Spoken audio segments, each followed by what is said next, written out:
कर्मचारी पेंशन के विरोध में एक पिटीशन सुप्रीम कोर्ट में फिर दायर। प्रधानमंत्री, मुख्यमंत्री, सांसद, विधायक, पार्षद, सरपंच सभी के पेंशन हो बंद। अब विधायकों, सांसदों की खैर नहीं। सुप्रीम कोर्ट में एक जनहित याचिका दायर हुई है। इसे आपके आकलन के लिए भेज रहे हैं। प्रिय सम्मानित भारत के नागरिकों, आपसे इस संदेश को सुनने का अनुरोध किया जाता है और अगर सहमत है तो कृपया अपने संपर्क के सभी लोगों को भेजें और बदले में उनमें से प्रत्येक को भी आगे भेजने के लिए कहे। 3 दिनों में पूरे भारत में यह संदेश होना चाहिए। भारत में हर नागरिक को आवाज उठानी चाहिए। 2018 का सुधार अधिनियम। सांसदों को पेंशन नहीं मिलनी चाहिए क्योंकि राजनीति कोई नौकरी या रोजगार नहीं बल्कि एक निःशुल्क सेवा है। राजनीति लोक प्रतिनिधित्व अधिनियम के तहत एक चुनाव है। इसकी पुनर्निर्माण कर कोई सेवानिवृत्ति नहीं है, लेकिन उन्हें फिर से उसी स्थिति में फिर से चुना जा सकता है। वर्तमान में उन्हें पेंशन मिलती है सेवा के 5 साल होने पर। इसमें एक और बड़ी गड़बड़ी यह है कि अगर कोई व्यक्ति पहले पार्षद रहा हो, फिर विधायक बन जाए और फिर सांसद बन जाए तो उसे एक नहीं बल्कि 3-3 पेंशनें मिलती है। यह देश के नागरिकों के साथ बहुत बड़ा विश्वासघात है जो तुरंत बंद होना चाहिए।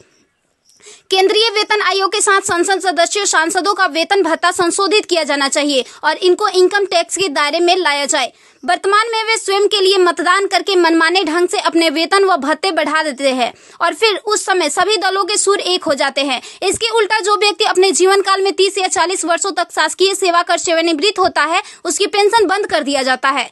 सांसदों को अपनी वर्तमान स्वास्थ्य देखभाल प्रणाली त्यागनी चाहिए और भारतीय जन स्वास्थ्य के समान स्वास्थ्य देखभाल प्रणाली में भाग लेना चाहिए।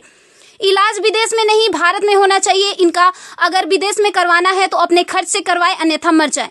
मुफ्त छूट राशन, बिजली, पानी, फोन बिल जैसी सभी रियायत समाप्त होनी चाहिए। वे न केवल ऐसी बहुत सी रियायतें प्राप्त करते हैं बल्कि वे नियमित रूप से इसे बढ़ाते भी रहे हैं। अपराधी नेताओं को चुनाव लड़ने से रोका जाए। संदिग्ध व्यक्तियों के साथ दंडित रिकॉर्ड, आपराधिक आरोप और दृढ़ संकल्प अतीत या वर्तमान को सांसद से प्रतिबंधित किया जाना चाहिए। कार्यालय में राजनेताओं के कारण होने वाली वित्तीय हानि उनके परिवारों, नामांकित व्यक्तियों, संपत्तियों से वसूल की जानी चाहिए। सांसदों को भी सामान्य भारतीय लोगों पर लागू सभी कानूनों का समान रूप से पालन करना चाहिए। नागरिकों द्वारा एलपीजी गैस सब्सिडी का कोई समर्पण नहीं जब तक सांसदों और विधायकों को उपलब्ध सब्सिडी, संसद कैंटीन में सब्सिडी वाले भोजन सहित अन्य रियायतें वापस नहीं ले ली जाती। संसद में सेवा करना एक सम्मान है, लूटपाट के लिए एक आकर्षक कैरियर नहीं। फ्री रेल और हवाई जहाज की यात्रा सुविधा बंद हो। आम आदमी क्यों उठाए इनकी मौज मस्ती का खर्च? यदि प्रत्येक व्यक्ति कम से कम 20 लोगों से संपर्क करता है तो पूरे भारत में अधिकांश लोगों तक यह संदेश प्राप्त करने में केवल 3 दिन लगेंगे। क्या आपको नहीं लगता कि यह मुद्दा उठाने का सही समय है?